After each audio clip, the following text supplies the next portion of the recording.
تمہیں آزمائیں گے، کبھی برے حالات کے ساتھ اور کبھی اچھے حالات کے ساتھ۔ اس وقت امت پر برے حالات ہیں، 57 ملک سارے، صرف فلسطین نہیں، صرف غزہ نہیں، پوری امت برے حالات کا شکار ہے۔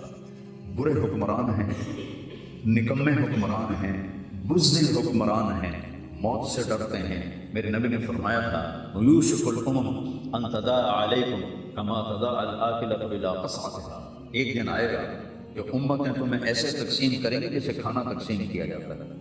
تو کسی نے پوچھا اب من قلۃ نحن یومئذ یا رسول اللہ، یا رسول اللہ ہم ان دنوں میں تھوڑے ہوں گے؟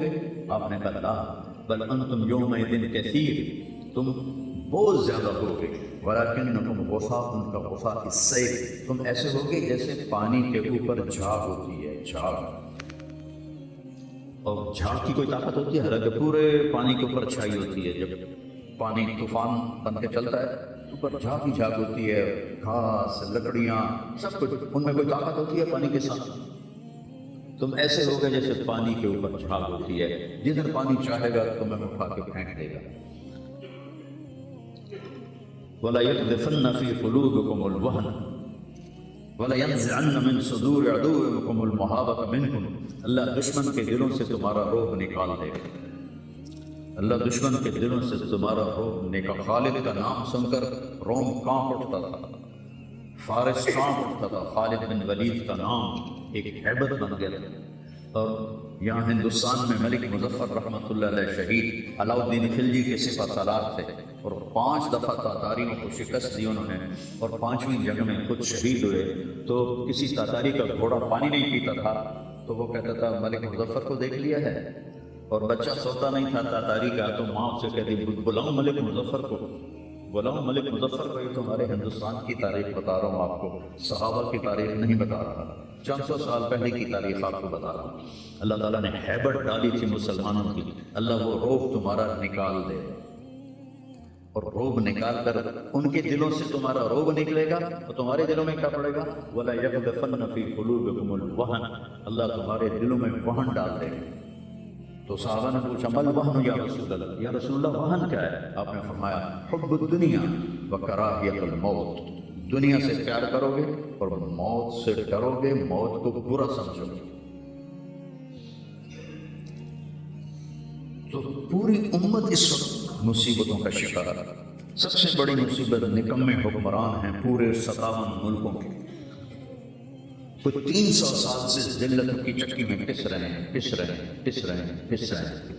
لیکن یہ حالات، میرے نبی نے فرمایا میری امت پہ آخرت میں بڑا عذاب نہیں ہے، میری امت کا عذاب دنیا میں ہی ہو جائے گا۔ کہا وہ کیا ہے؟ کہا وہ قتل ہے، ان کا قتل ہونا ان کے گناہوں کی معافی کا ذریعہ بن جائے گا۔ جب جنگ احد میں شکست کی صورت بنی تو ابو سفیان نے نعرہ لگایا کہ قولو حبل، حبل کی حبل زندہ باد، قولو حبل، جیسے ہم کہتے ہیں حبل زندہ باد۔ تو اللہ کے نبی کو کہنے لگا محمد ہے احد پہاڑ میں چھپے ہوئے، عمر ہے، ابو بکر ہے، عمر ہے، علی ہے۔ تو آپ نے سب کو خاموش رہنے کا حکم دیا، تو سارے کوئی جواب نہیں دے رہے۔ تو وہ کہنے لگا آج ہم نے سب کو بٹھا دیا۔ تو حضرت عمر چپ نہ رہ سکے، کہنے لگا تیرا بیڑا غرق ہو، ہم سب زندہ ہیں، سب تیری باتیں سن رہے ہیں۔ کہنے لگا کل تمہاری جیت تھی، آج ہماری جیت ہے۔ کہا بالکل نہیں، آج بھی ہماری جیت ہے، ہمارے قتل ہوئے جنت میں گئے، تمہارے قتل ہوئے جہنم میں گئے۔ تو عجبا لامر المومن، مسلمان کے لیے بڑی حیران کن بات ہے، میرے نبی نے کہا ان اصابتہ السراء فشکر فلہ الجنہ، اس کو اللہ تعالیٰ نعمتیں دیتا ہے تو یہ شکر ادا کرتا ہے تو اسے جنت ملتی۔ وَإِنْ أَصَابَتْهُ الضَّرَّاءُ، اسے اللہ تعالیٰ مشکل میں ڈالتا ہے، مصیبت آتی ہے، فصبر، یہ صبر کرتا ہے، فلہ الجنہ، تو اسے جنت ملتی۔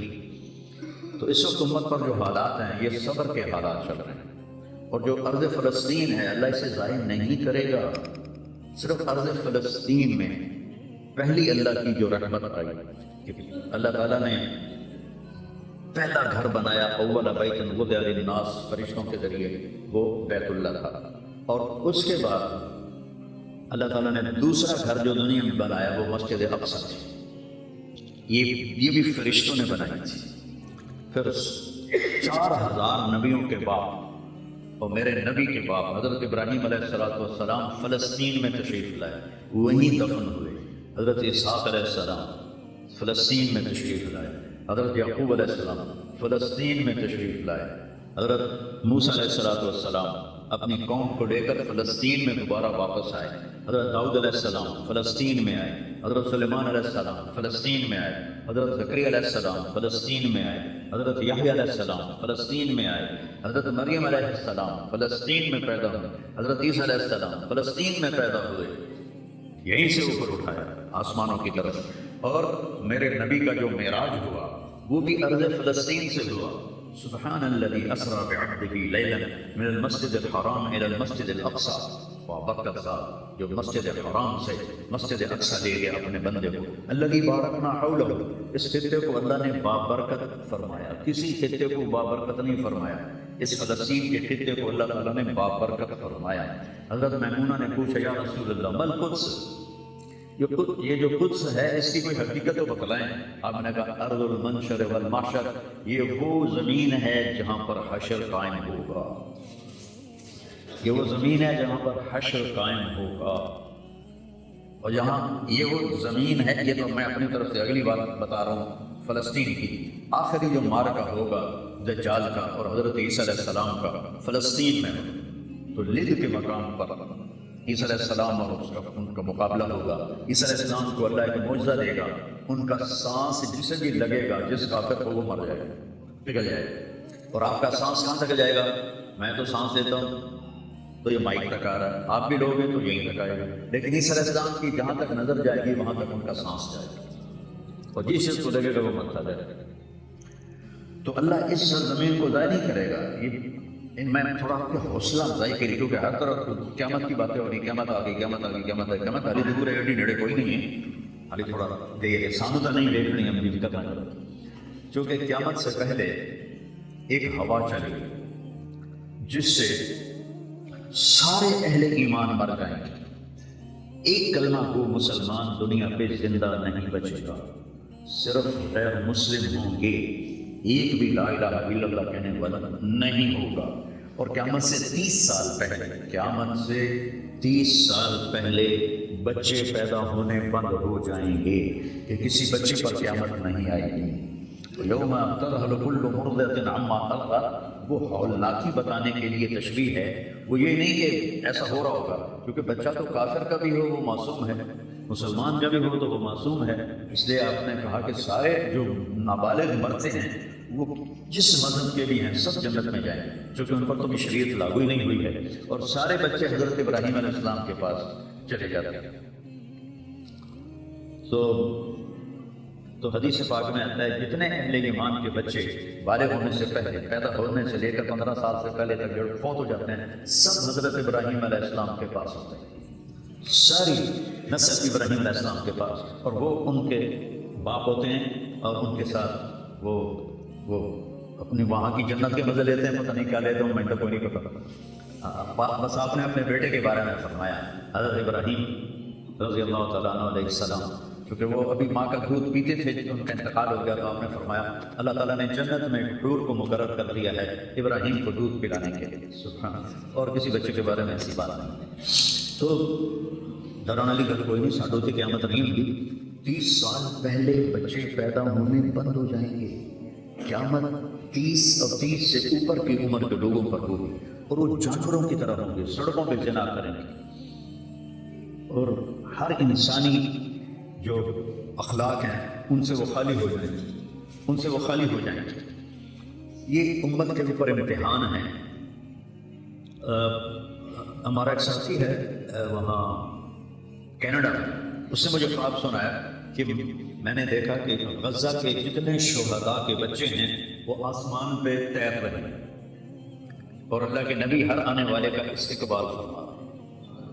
تو ہمیں دیکھنے میں تو بڑا ظلم نظر ہے، ظلم ہے بھی صحیح، لیکن ہماری تو موج ہے، تو ساری جنت میں گئے، جتنے بڑے شہید ہوئے وہ بھی جنتی، عورتیں شہید ہوئی وہ بھی جنتی، مرد شہید ہوئے وہ بھی جنتی، اور بچوں کا تو میں نے کینیڈا میں ایک نوجوان خواب دیکھ رہا ہے، رائمنڈ کا پڑا ہوا ہے عالم، کہ میں نے خواب دیکھا کہ غزہ کے شہداء کے بچے آسمان پر تیر رہے ہیں اور اللہ کے نبی ہر آنے والے بچے کا استقبال فرما رہے ہیں۔ ساڑی تو موج ہو گئی، ہمیں دیکھنے میں موت نظر آتی ہے، حقیقت میں دیکھو ایک ہوتا ہے کامیاب ہونا اور ایک ہوتا ہے فتح پانا، ایک ہوتا ہے ناکام ہونا اور ایک ہوتا ہے شکست کھانا۔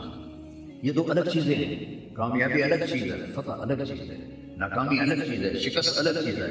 کربلا کے میدان میں سب سے مقدس خون بہایا گیا، سب سے پاکیزہ خون بہایا گیا اور ان سب کو شکست ہو گئی اور وہ سارے گردنیں کٹوا کے نیزوں پہ چڑھ گئے، لیکن وہ ناکام نہیں ہیں، وہ کامیاب ہیں۔ انہیں شکست ہوئی ہے، انہیں ناکامی نہیں ہوئی، وہ کامیاب ہیں۔ اور شمر کا لشکر وہ فتح پایا ہے، وہ کامیاب نہیں ہے، انہوں نے فتح پایا، کامیاب نہیں۔ ابن زیاد کی گردن کٹ کے جب لائی گئی مصعب بن عمیر کے سامنے، جیسے حضرت حسین علیہ السلام کی گردن کٹی ہوئی ابن زیاد کے سامنے رکھی گئی تو وہ ایسے منہ پہ چھڑیاں مار کر کہنے لگا، میں نے ایسا خوبصورت چہرہ آج تک نہیں دیکھا جو مرنے کے بعد بھی اتنا چمکتا۔ کٹی ہوئی ابن زیاد کے سامنے رکھی گئی تو وہ ایسے منہ پہ چھڑیاں مار کر کہنے لگا، میں نے ایسا خوبصورت چہرہ آج تک نہیں دیکھا جو مرنے کے بعد بھی اتنا چمکتا ہوا تر و تازہ ہو۔ تو حضرت ابو برزہ اسلمی رضی اللہ تعالیٰ عنہ نے کھڑے ہو کر روتے ہوئے فرمایا کہ ظالم یہ چھڑی یہاں سے ہٹا لے، میں نے ان ہونٹوں پہ اللہ کے نبی کے ہونٹوں کو لگتے ہوئے دیکھا۔ تو کہنے لگا تو بوڑھا ہو گیا ورنہ تیرا بھی سر اڑا دیتا میں۔ تو جب اللہ تعالیٰ انتقام لینے پر آئے اور ابن زیاد کو قتل کیا گیا، اس کی کٹی ہوئی گردن آئی حضرت مصعب بن عمیر کے سامنے، تو ایک دم مجمع میں ہلچل مچی، جا وہ آیا وہ آیا وہ آیا، کیا دیکھا ایک چھوٹا سا سانپ انتہائی تیز، وہ تیزی سے آیا اور اس کی ناک میں داخل ہوا اور منہ سے نکل گیا، پھر اس کی ناک میں داخل ہوا اور منہ سے نکل گیا، پھر اس کی ناک میں داخل ہوا، پھر اس کے منہ سے نکل کے پھر غائب ہو گیا۔ تھوڑی دیر کے بعد پھر وہ آیا وہ آیا، تو دیکھا وہ بھی سانپ پھر آ رہا ہے اور آ کر اس کی ناک میں داخل ہوا اور پھر نکلا نہیں، اندر ہی غائب ہو گیا۔ فتح پائی ابن زیاد نے لیکن ناکام ہو گیا، شکست کھائی امام حسین علیہ السلام اور ان کے 72 ساتھیوں نے، لیکن وہ کامیاب ہو گئے۔ جنگ سے پہلے آپ کو اونگ آ گئی تو آنکھ کھلی تو آپ ہنسنے لگے۔ حضرت زینب نے پوچھا یہ کوئی ہنسنے کا موقع ہے، کیوں ہنسے ہو؟ کہا خواب میں اللہ کے نبی ملے ہیں، کہہ رہے بیٹا میں تمہیں لینے کے لیے آ چکا ہوں۔ تو دیکھنے میں شکست ہوئی ہے لیکن وہ کامیاب ہے۔ عمر بن سعد کو فتح ہوئی ہے تو ناکام ہے۔ عمر بن سعد کی کٹی ہوئی گردن پہ مختار کے سامنے رکھی گئی، اللہ تعالیٰ نے ایک کو زندہ نہیں چھوڑا، جتنے بھی قاتلین حسین تھے سب قتل ہوئے۔ حضرت عثمان کے قاتل سب طبعی موت نہیں مرے، سب ذلت کی موت مرے۔ تو بھائیو یہ امتحان کی جگہ ہے، اللہ اپنے نبی کی امت کے گناہوں کو دھونے کے لیے ایسے حالات لاتا ہے۔ سب آپ نے فرمایا جتنا مجھے ڈرایا گیا اتنا کسی کو نہیں ڈرایا گیا۔ تو میں بتا رہا تھا ارض فلسطین یہ دوسری مسجد جو زمین پہ بنی 40 سال کے بعد، وہ مسجد اقصیٰ ہے۔ 4000 نبیوں کے باپ اور میرے نبی کے دادا ابراہیم علیہ السلام اس سرزمین میں تشریف لائے، وہیں آرام فرما رہے ہیں۔ اسحاق علیہ السلام، یعقوب علیہ السلام، داؤد علیہ السلام، سلیمان علیہ السلام، یحییٰ علیہ السلام، زکریا علیہ السلام، یہ وہ نبی ہیں جن کا قرآن میں ذکر ہے۔ اس کے علاوہ بھی سینکڑوں نبی ہیں جن کے نام نہ تاریخ میں ہیں نہ قرآن میں ہیں، جو اس سرزمین کے اندر ہیں۔ یہ معشر کی سرزمین ہے، یہ نبیوں کی سرزمین ہے۔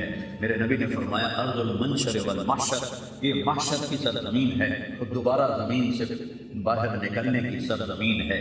اور پہلا بڑا معرکہ روم اور صحابہ کے درمیان ہوا تھا فلسطین میں، اجنادین کے مقام پر جو آج رملہ کہلاتا ہے۔ رملہ کے قریب یہ روم کی تعداد 90,000 تھی اور صحابہ کی تعداد 30,000 تھی، اور خالد بن ولید رضی اللہ تعالیٰ عنہ وہ لشکر کے امیر تھے۔ اس وقت وہ عراق میں تھے جب حضرت ابو بکر صدیق کو پتہ چلا کہ جو 18 دن کا تھا اور ایک راستہ تھا جس سے لوگ آتے جاتے تھے وہ 2 مہینے کا تھا، تو حضرت خالد نے فرمایا میں اس صحرا کو پار کرتا ہوں۔ لوگوں نے کہا ہم بھوک سے مر جائیں گے، پیاس سے مر جائیں گے. کہا جس لشکر میں رافع بن عمیرہ ہو وہ لشکر ہلاک نہیں ہو سکتا. آئے اس شاخ گئے وعدہ فردہ لے کر، اب انہیں ڈھونڈ چرا کے رخ زہرہ لے کر.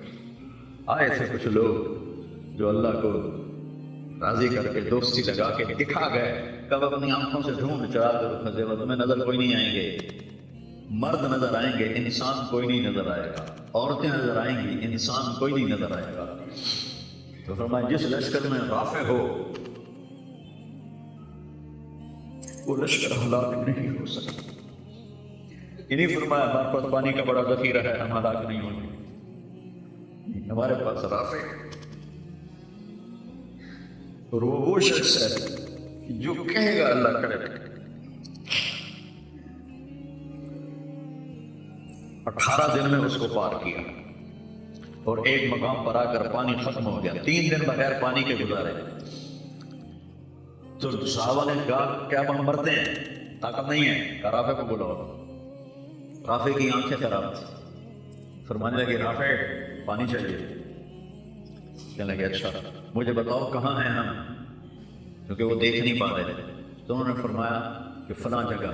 اب صحرا میں تو کوئی نشان منظر ہوتا ہی نہیں، تو کوئی انہیں جھاڑیاں بتائیں. کہنے لگے کچھ جھاڑیاں دیکھو ایک طرف کٹھی ہوں، کٹھی جھاڑیوں کا کوئی جھنڈ ہو، مجھے بتاؤ ہے. انہوں نے کہا وہ نظر آ رہا ہے، کہ مجھے وہاں لے چلو. وہاں لے گئے، ایک جگہ اشارہ کیا کہ یہاں سے زمین کھودو. زمین کھودی تو پانی کا چشمہ نکل رہا ہے. کبھی ہم بھی تم میں بھی چاہت تھی، کبھی ہم بھی تم میں بھی راحت تھی، کبھی ہم بھی تم بھی تھے آشنا، تمہیں یاد ہو کہ نہ یاد. اللہ نے تو بے وفائی کی نہیں، ہم نے بے وفائی کی. اس کی مدد جو رکی ہوئی یہ بھی اس کی مدد ہے. ہمارا شہید جنت میں جا رہا ہے، اگر زندہ ہے، زخمی ہے، بھوکا ہے، گناہ معاف ہو رہے ہیں. جہنم کی آگ سے ایک سوئی کا نکا عام آدمی دیکھ ہی نہیں سکتا، دھاگا نہیں پا سکتا، جن کی نظر کمزور ہو گئی، اتنا چھوٹا ہوتا ہے. میرے نبی فرمایا جبریل علیہ السلام نے آ کے عرض کیا یا رسول اللہ سوئی کے نکے کے برابر اگر جہنم کی دیوار میں سوراخ ہو جائے تو اس میں سے جو آگ کی چنگاری نکلے گی پوری دنیا کو کوئلہ بنا دے گی. اس کے سامنے یہ تکلیف تو بڑی تھوڑی ہے. لیکن بات اصل یہ ہے کہ ہم نے اللہ سے دوستی چھوڑ دی. یہودیوں کو گالیاں بعد میں دو، پہلے ہم اپنے گریبان. تجھے کیوں فکر ہے اے گل دلے سن چاک بلبل کی، تو اپنے پیرہن کے چاک کو پہلے رفو کر لے. کتنا جھوٹ بولا جا رہا ہے، کتنے جھوٹے مقدمے ہیں، کتنی والدین کی نافرمانی ہے، کتنے گھریلو ناچاکیاں ہیں، کتنا سود چل رہا ہے، کتنا شراب کے ٹھیکے چل رہے ہیں، کتنے لوگ نمازیں چھوڑ چکے ہیں. سب حکمرانوں کو میں کیا گلا دوں، آج ہم سارے اس حمام میں ننگے ہیں. تو یہ اللہ کی رحمت ہے. اگر کسی کو اللہ نے اس امت کو اگر دنیا میں وہ جھٹکے دیتا ہے. مجھے قائد بھی یاد آ گئی. دونوں کو حال بتاتا ہوں. ایک ہے جنہوں نے اللہ کو نہیں مانا تو اللہ کہتا ہے ذرہم یأکلوا ویتمتعوا ویلہہم الامل فسوف یعلمون. میرے بھائیو کرن دے انہوں موج میلا 4 دیہڑے ہیں انہوں موج میلا کرن دے میرے کو راون دے ووٹ ویکھی میں کی کر رہا. ٹھیک ہوگی. ہمارے بارے میں کیا کہا وَلَنُذِيقَنَّهُمْ مِنَ الْعَذَابِ الْأَدْنَىٰ دُونَ الْعَذَابِ الْأَكْبَرِ لَعَلَّهُمْ يَرْجِعُونَ. میں تمہیں دنیا میں چھوٹے چھوٹے عذاب دوں گا، بڑا عذاب نہیں دوں گا آخرت کا. یہ غزہ کی جو تباہی ہے یہ چھوٹا عذاب ہے، یہ چھوٹی تکلیف ہے. دون العذاب الاکبر فیعذبہ اللہ العذاب الاکبر یصل النار الکبری. عذاب اکبر نار کبری جہنم ہے. تو میرا اللہ کہہ رہا ہے کہ میں تمہیں چھوٹے چھوٹے عذاب دوں گا، بڑا عذاب نہیں دوں گا، تاکہ تم توبہ کر کے میری طرف آ جاؤ. اور جو مجھے نہیں مانتے انہوں نے چھٹی دے دی.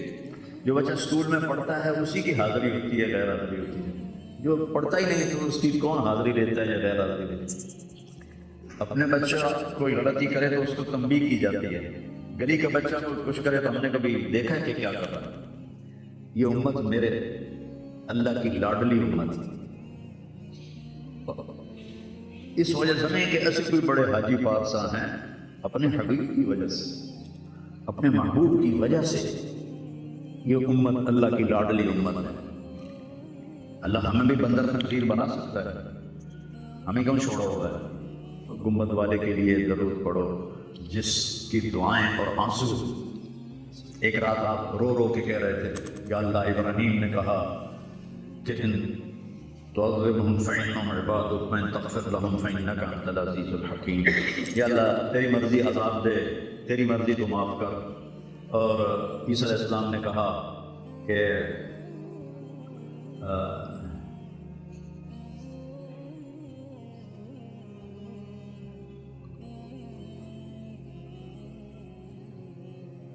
وہ آیت میرے ذہن سے نکل گئی، اس کا بھی یہی مضمون ہے کہ یا اللہ تیری مرضی ان کو پکڑ، تیری مرضی ان کو چھوڑ، لیکن میں یہ کہتا ہوں امتی امتی امتی امتی امتی امتی. تو جبریل آ گئے، یا رسول اللہ، اللہ تعالیٰ پوچھ رہے ہیں آپ کیوں رو رہے ہیں؟ بولا اللہ نے نہیں پتا کہ آپ کیوں رو رہے ہیں، سانو گل پڑھاؤنی آئی. تو فرمایا جبریل مجھے میری امت کا غم رلا رہا.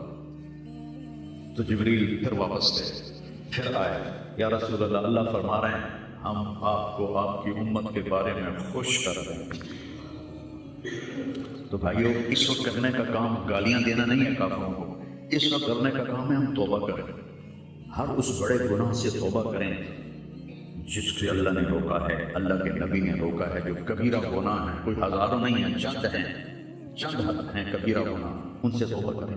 نماز کی پابندی کریں اور اپنی زندگی میں سچ بولیں، جھوٹ نہ بولیں، کسی پر الزام نہ لگائیں، کسی پر جھوٹے مقدمے نہ کریں. یا اپنی آپس سے لڑائی ہوں گی نہ اپنی انگل توڑ کے ڈاکٹر کو بڑھوا کے سرٹیفکیٹ جھوٹے مقدمے دائر کر دیتے ہیں. بھائیو، ایک اللہ کی بارگاہ میں بھی جانا ہے جہاں یہ سب کچھ پیش ہوگا.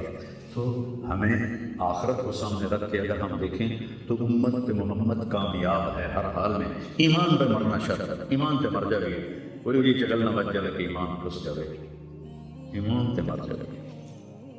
تو پھر انشاءاللہ رحمت ہی رحمت ہے، کرم، کیونکہ اللہ کہتا ہے ان اللہ لا یغفر ان یشرک بہ. ایک گل میری سن لو، میں شرک معاف نہیں کرتا. قرآن دی سب تو غصے والی آیت جس سے چل رہا، پورے قرآن جس سے چل رہا سب تو زیادہ غصے سے بولے ہے وہ ہے وقالوا اتخذ الرحمن ولدا لقد جئتم شیئا ادا. یہ کہتے ہیں کہ اللہ نے کسی کو اپنا بیٹا بنا لیا ہے. اتنی فضول بات کرتے ہو، پتہ ہے تمہاری اس بات کا کیا اثر ہوتا ہے؟ تکاد السماوات یتفطرن منہ، آسمان پرزے ہونے لگتا ہے، وتنشق الارض، اور زمین پھٹنے لگتی ہے، وتخر الجبال ہدا، اور پہاڑ ریت بننے لگتے ہیں، ان دعوا للرحمن ولدا، جب لوگ کہتے ہیں کہ اللہ کا بیٹا ہے. وما ينبغي للرحمن ان يتخذ ولدا، اور اس ذات کی شان ہی نہیں کہ کسی کو اپنا بیٹا بنائے. اس آیت میں اللہ پورے قرآن میں سب سے زیادہ غصے میں ہے، اس کو اغضب آیت فی القرآن کہتے ہیں. قرآن کی سب سے غصے والی آیت ہے. تو اللہ نے کہا اے تو میں معاف کرنا نہیں، باقی لو اتیتنی لا تشرک بی شیئا، یا عبدی لو جئتنی بقراب الارض خطایا ثم لا تشرک بی شیئا لاتیتک بها مغفرہ. میرا بندہ، تو میرے پاس اتنے گناہ لے کر آ کے پوری دھرتی بھری ہوئی ہو تیرے گناہوں سے، لیکن تو شرک سے پاک ہو، تو جتنے تیرے گناہ ہیں اتنی تیری نیکیاں دے دے، اتنی تجھے نیکیاں دے دے. تو بھائی ہم توبہ کریں، استغفار کریں، آپس میں صلح کریں. کسی سے لڑے ہوئے ہو تو صلح صفائی کر لو، اور کسی کا حق مارا ہوا ہے تو اس کو دے دو. کوئی غلط جھوٹے قسم کے الزامات لگائے ہیں، مختصر بات ہے 2 نفل پڑھ کے توبہ کر لو، انشاءاللہ اللہ کی مدد. اللہ ہر حال میں اس امت کا مددگار ہے. دکھ دے رہا ہے تو بھی مددگار ہے، سکھ دے رہا ہے تو بھی مددگار ہے. میں نے تو اپنے بیٹے کی تکلیف میں محسوس کیا. جوان بیٹے کا غم کوئی آسان نہیں ہے، جوان بیٹے کی میت کو اٹھانا اور قبر میں گزارنا، لیکن مجھے اس میں بھی اللہ کی رحمت نظر آئی اور میں اس پر اتنا شکر کرتا ہوں. یا اللہ شکر ہے، شکر ہے. تو ہر حال میں اللہ کی ہم پر رحمت ہے. کس کی تو فیض؟ میرے آپ کے امروں کی تو فیض نہیں، وہ کملی والے کی تو فیض، وہ محمد و احمد، وہ ماہی و حق. میں اس پر اتنا شکر کرتا ہوں. یا اللہ شکر ہے، شکر ہے. تو ہر حال میں اللہ کی ہم پر رحمت ہے. کس کی تو فیض؟ میرے آپ کے امروں کی تو فیض نہیں، وہ کملی والے کی تو فیض، وہ محمد و احمد، وہ ماہی و حاشر، وہ عاقب و فاتح و خاتم، وہ طٰہٰ و یاسین، وہ اول و آخر، اس کی تو خیر ہے۔ اس کی زندگی کو اپنی زندگی بناؤ، اور اللہ کی بارگاہ میں جب کبھی کوئی خطا ہو 2 نفل پڑھ کے معافی مانگو، اللہ معاف کر دے گا۔ نیت کرتے سر؟ توبہ کی نیت کرتے ہو تو کہو یا اللہ میری توبہ، پھر کہو یا اللہ میری توبہ، پھر کہو یا اللہ میری توبہ۔ میرے رب کی قسم، جس نے دل سے کہا ہے اس کے سب معاف ہو گئے سر۔ دیکھو اللہ تعالیٰ، اس میں کوئی شک نہیں، حقوق العباد کی جو عدالت ہے بڑی سخت ہے، اس میں اللہ کہے گا اور بول معافی مانگ کر میں بھی معاف کر دوں، لیکن اللہ پابند نہیں ہے کہ حقوق العباد معاف نہیں کرے گا، اللہ جس کے چاہے معاف کر دے۔ یہ نہیں کہنا چاہیے کہ اللہ حقوق العباد معاف نہیں کرے گا، وہ کہتا ہے یغفر لمن یشاء، شرک معاف نہیں کروں گا، باقی جسے چاہوں معاف کر دوں۔ قرآن کی آیت تو سن کہ میں شرک معاف نہیں کروں گا، باقی جسے چاہوں معاف کر دوں۔ تو اللہ کی رحمت کو پابند نہیں کرنا چاہیے کہ اللہ نے ایک جگہ پابند کی اپنی رحمت، میں شرک معاف نہیں کروں۔ اس کے بعد یہ نہیں کہنا چاہیے اللہ حقوق العباد معاف نہیں کرے گا۔ ہاں بھائی، حقوق العباد کی عدالت بڑی سخت ہے، یہ ٹھیک، لیکن جس کو چاہے معاف کر دو۔ بخاری شریف کی روایت ہے، ایک آدمی نے 99 قتل کیے تھے، ان خیال آیا میں توبہ کرا، وہ کسی صوفی صاحب کو چلا گیا کہ حضرت جی میں 99 قتل کیتے ہیں، کوئی میری معافی ہو سکے؟ توبہ توبہ، تیری معافی کتوں ہو سکتی؟ اس نے کہا مجھے 99 چنگا نہیں لگتا، 100 پورے کرا، چل تم بھی جا، اس کو بھی قتل کر دیا۔ پھر اس کو خیال آیا میں معافی مانگوں گا، عالم کے پاس گیا، علم باز کرے فقیری، کافر مرے دیوانہ ہوں۔ وہ ایک عالم کے پاس گیا، حضرت میں نے 100 قتل کیے ہیں، میری توبہ ہے؟ کہا بالکل، توبہ کو کون روک سکتا ہے، لیکن صحبت بدلنی پڑے گی۔ جو تبلیغ میں کہتے ہیں نا چلہ لگاؤ، یہ صحبت بدلنے کی، صحبت بدلنی پڑے گی۔ چلہ لگاؤ، آج کی زبان میں چلہ لگاؤ، چلو 3 دن ہر مہینے لگاؤ۔ کہا تو یہ بستی چھوڑ دے، او نیک لوگوں کا شہر ہے، وہاں جا کے بس جا، تیری توبہ پکی ہو جائے گی، معاف ہو جائے گا۔ انہوں نے کہا میں تیار۔ وہ اپنا گھر چھوڑا اور چل پڑا، راستے میں موت آ گئی۔ ابھی تھوڑا جا گیا ہے، تھوڑا نہ ڈٹا، جب اسے دیکھا مجھے موت آ رہی تو اس نے جمپ لگایا، تو جمپ لگایا تو اس طرح گرے، اس طرح دونوں ہاتھ آگے تھے اور پورا بدن آگے کی طرف۔ اللہ نے ادا پسند آ گئی ہے، کی پسند ہے اللہ نے پتا۔ اللہ تعالیٰ نے جنت کا فرشتہ بھی بھیج دیا، دوزخ کا بھی بھیج دیا، بلا اللہ نے نہیں پتا میں کی فیصلہ کرنا، لیکن ہمیں سنانے کے لیے یہ سارا کچھ اللہ نے کیا۔ جنت کے فرشتے کہنے لگے ساڑا مہمان ہے، توبہ کر گیا۔ دوزخ کے فرشتے کہنے لگے ہر اتنے اپڑیا نہیں، جتنے جا کے توبہ پکی ہونی ہے، اصل ساڑا کہہ دیے اصل ہاتھ کاڑی پاؤنی ہے، وہ آخر اسی پھولوں کے ہار پاؤنے ہیں، اپنی طرف سے کرو۔ انہوں فرشتیاں کا جھگڑا ہو گیا، اللہ نے تیسرا فرشتہ بھیجا، جا کے انہیں فیصلہ کرو، جہاں اس کی لاش پڑی ہے ادھر بھی فاصلہ نہ ہو، ادھر بھی فاصلہ نہ ہو، اگر نیک لوگوں کی بستی کے قریب ہے تو جنت والے لے جاؤ، اور اگر گھر کے